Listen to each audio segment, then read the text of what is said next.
Estos dies, en uns dies només, algunes indústries a la Comunitat Valenciana han capgirat el seu sentit. Com si de la nit al matí, allò que feien, l'àmbit on fa dècades que treballen, el món fora ja un altre.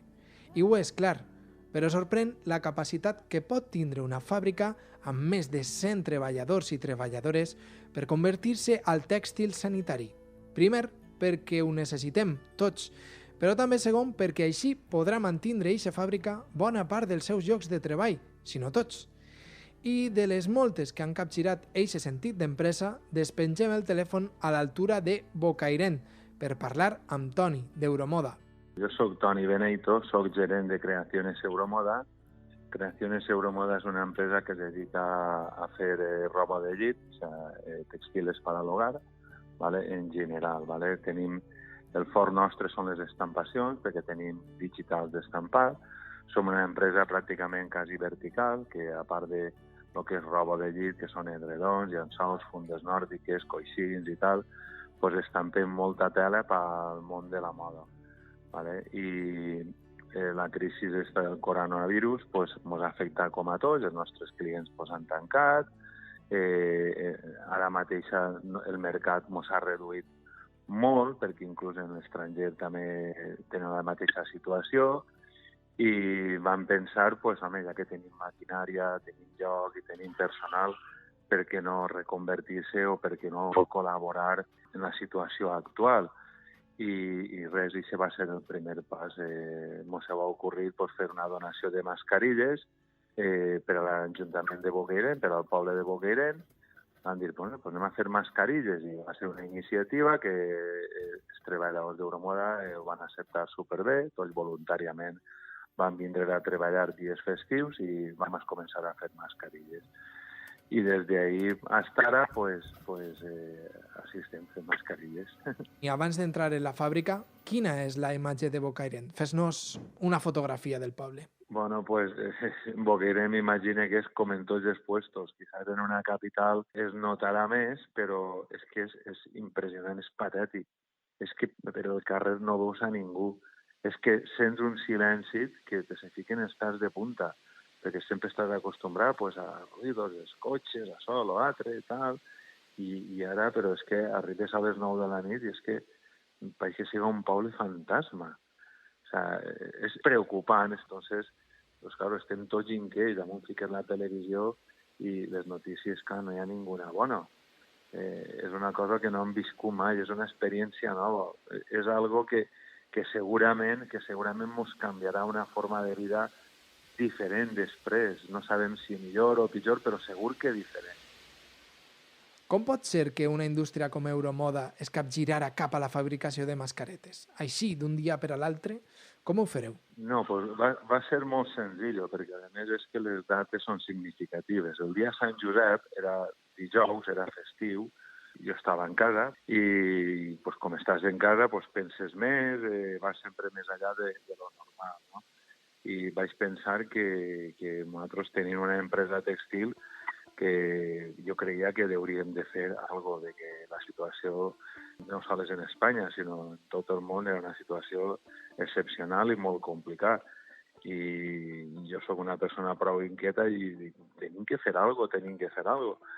Total, que el dijous vaig vindre a la fàbrica, vaig estar mirant les màquines, vaig estar mirant tot el que teníem i tal, i vaig veure la possibilitat de poder fer mascaretes. Inclús vaig fer un prototip el dijous. I el divendres, que nosaltres fèiem pont, se va ocorrir ja vindre a la fàbrica, quedar als encarregats principals, que podíem vindre el divendres i el dissabte a fer mascaretes, va fer una donació a l'Ajuntament de Bocairent, per almenys al poble de Bocairent, perquè teníem constància de que ni en la farmàcia ni en ningú puesto n'hi havia mascaretes, que la gent estava prou desprotegida, i en concret, en el meu cas, tinc un pare que ja és molt major, assistia al centre d'Alzheimer i tal, i me se queixaven els sanitaris de que no tenien mascaretes, que estaven desprotegits, tant els sanitaris com els assistents allí.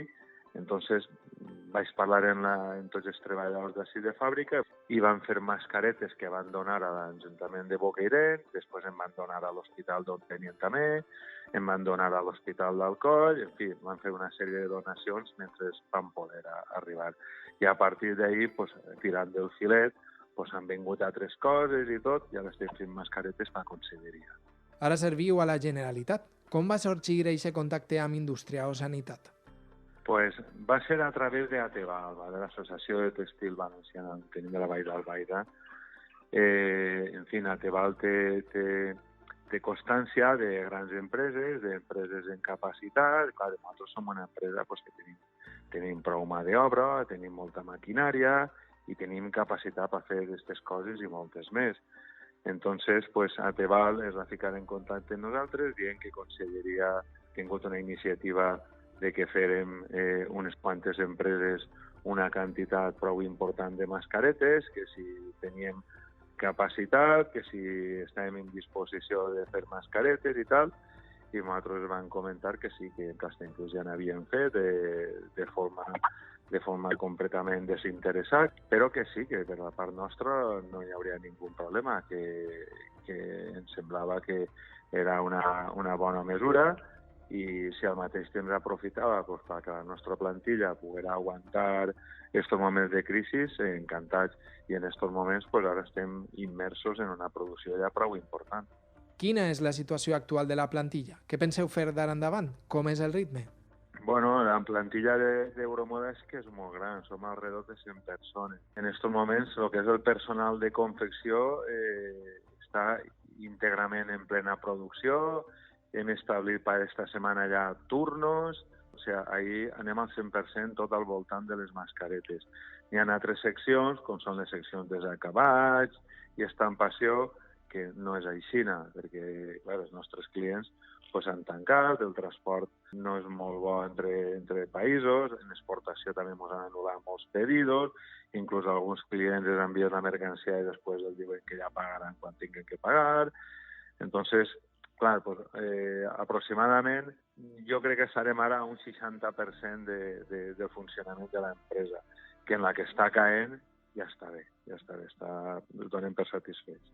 A curt i mitjà termini, després de viure durant dècades la crisi del sector tèxtil, et preocupen especialment els impagaments? El tema dels impagaments és una cosa tan important que si no ens paguen, pues, al final no podem sobreviure. El problema que n'hi ha ara és que n'hi ha molta gent pues, que ara els pagos es aplaçen, inclús les companyies de crèdit que antes un impagat, quan tu declaraves un impagat automàticament ja feien gestions, ara diuen que necessiten 90 dies més per a resoldre, ¿vale? O sigui que també és cert que el govern ha ficat, per almenys s'ha publicat, el que no sabem és quan es faran eficaços finançament i tot per a les empreses i potser alguna ajuda, però el problema que tenim és que si hi ha molts impagats, pues això és una cadena. O sigui, una empresa per funcionar té que comprar i té que pagar i té que cobrar per poder comprar.